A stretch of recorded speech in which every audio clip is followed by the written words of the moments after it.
Good morning. This is Dr. Pranita, working at Bopana Dental Care, Miapur, Hyderabad. ఈరోజు మనం self ligating brackets అంటే ఏంటో చూద్దాం. First అసలు బ్రాకెట్ ఆర్ మామూలుగా రెగ్యులర్ టర్మినాలజీలో బ్రేసెస్ అంటే ఏంటి అనేది చూద్దాం. బ్రేస్ అంటే ఇర్రెగ్యులర్గా ఉన్న టీత్ని మూవ్ చేయడానికి వాడే ఆర్థోడాంటిక్ ట్రీట్మెంట్లో మెటల్ ఆర్ సిరామిక్ పార్ట్ పన్ను పైన అతికించే పార్ట్ని బ్రేస్ అంటారు. ఈ బ్రేస్ లోపల నుంచి ఒక వైర్ వెళ్తుంది. ఆ వైర్ సహాయంతో పన్నును మూవ్ చేయడానికి ఫోర్స్ అప్లై చేస్తారు. సో ట్రెడిషనల్గా ఈ బ్రేస్ డిజైన్లో సెంటర్లో ఒక స్లాట్ ఉంటుందన్నమాట వైర్ పాస్ అవ్వడానికి. అండ్ ఈ వైర్ స్లిప్ అవ్వకుండా ఉండడానికి ఆ బ్రేస్ డిజైన్ని ఒక రబ్బర్ బ్యాండ్ హోల్డ్ చేయడానికి లాక్స్ ఉంటాయి. సో బ్రేస్ స్లిప్ అయ్యి బయటకు వచ్చేసేయకుండా ఆ బ్యాండ్ అటాచ్మెంట్ని ఫిక్స్ చేస్తారు.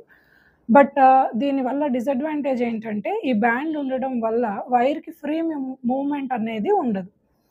ఇలా ఫ్రీగా మూవ్ అవ్వకుండా ఉండడం వల్ల there is a friction between the wire and the brace and the teeth.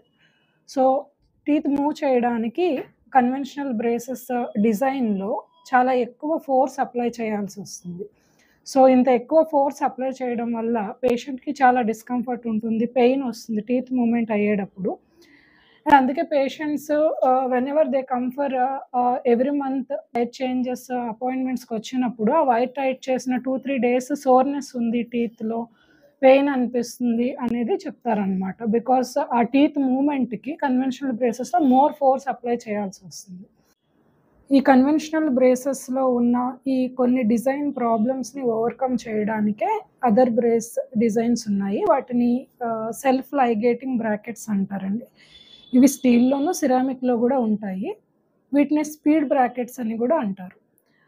ఎందుకంటే treatment compare to when we go with conventional బ్రేసెస్తో మోర్ నెంబర్ ఆఫ్ మంత్స్ పడితే ఈ speed brackets or self ligating brackets use చేయడం వల్ల treatment కొంచెం ఫాస్ట్గా అయిపోతుంది.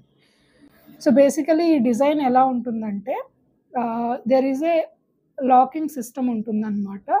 Spring lock ఉంటుంది ల్యాచ్ లాగా బ్రేస్కి ముందు. సో ఇక్కడ మనం ఎలాస్టిక్ బ్యాండ్తో వైర్ని సెక్యూర్ చేయాల్సిన నెసెసిటీ ఉండదు. వైర్ ఫ్రీ మూమెంట్కి ఆ ల్యాచ్ ఏమీ ఫ్రిక్షన్ అప్లై చేయదు కాబట్టి వెరీ మినిమల్ ఫోర్స్తో కూడా టీత్ మూవ్మెంట్ అయిపోతుంది. పెయిన్ ఫీల్ అవ్వరు అండ్ టీత్ మూవ్మెంట్ కూడా కొంచెం ఫాస్ట్గా అయిపోతుంది. సో ట్రీట్మెంట్ డ్యూరేషన్ తగ్గడం వల్ల కూడా పేషెంట్కి నెంబర్ ఆఫ్ మంత్స్, యూజువల్గా ఆర్థోడాంటిక్ ట్రీట్మెంట్ 2-3 సిట్టింగ్స్లో అయిపోయేది కాదు కాబట్టి యూజువల్గానే నెంబర్ ఆఫ్ మంత్స్ ఎక్కువ పడుతుంది. ఈ సెల్ఫ్ లైగేటింగ్ బ్రాకెట్స్ వాడడం వల్ల ట్రీట్మెంట్ డ్యూరేషన్ అనేది కొంతవరకు తగ్గుతుంది. అండ్ ఇంకొకటి, ఈ సెల్ఫ్ లైగేటింగ్ బ్రాకెట్స్ని మనం ఎర్లీ ఏజెస్లో టీత్ ఇర్రెగ్యులారిటీస్ కరెక్షన్ చేయడానికి యూస్ చేసినప్పుడు ఇవి టీత్ మూమెంట్తో పాటు మినిమంగా ఆర్చ్ ఎక్స్పాన్షన్ కూడా అవుతుందన్నమాట. సో దీనివల్ల mild to moderate cases of మాల్ అక్లూజన్లో పన్ను తీయాల్సిన అవసరం లేకుండా ఆర్చ్ ఎక్స్పాన్షన్ అవ్వడం వల్ల, అంటే జా సైజు పెరగడం వల్ల టీత్ అన్నీ ఒక అలైన్మెంట్లోకి వచ్చే ఛాన్సెస్ ఉంటాయి. సో పన్ను తీసే పని లేకుండా కూడా ఈ అక్లూజన్ కరెక్షన్ అనేది చేయడానికి ఈ సెల్ఫ్ లైగేటింగ్ బ్రాకెట్ యూజ్ అవుతుంది. సో ఇప్పుడున్న డిఫరెంట్ ఆర్థోడాంటిక్ ట్రీట్మెంట్ ఆప్షన్స్లో లైక్ బ్రేసెస్, అలైనర్స్లో ఈ బ్రేస్ అనే ట్రీట్మెంట్ ఆప్షన్ సెలెక్ట్ చేసుకుంటే ఈ సెల్ఫ్ లైగేటింగ్ బ్రాకెట్ యూజ్ చేయడం అనేది అన్నిట్లో కంపేర్ చేస్తే బెస్ట్ ట్రీట్మెంట్ ఆప్షన్గా చెప్పుకోవచ్చు. Thank you.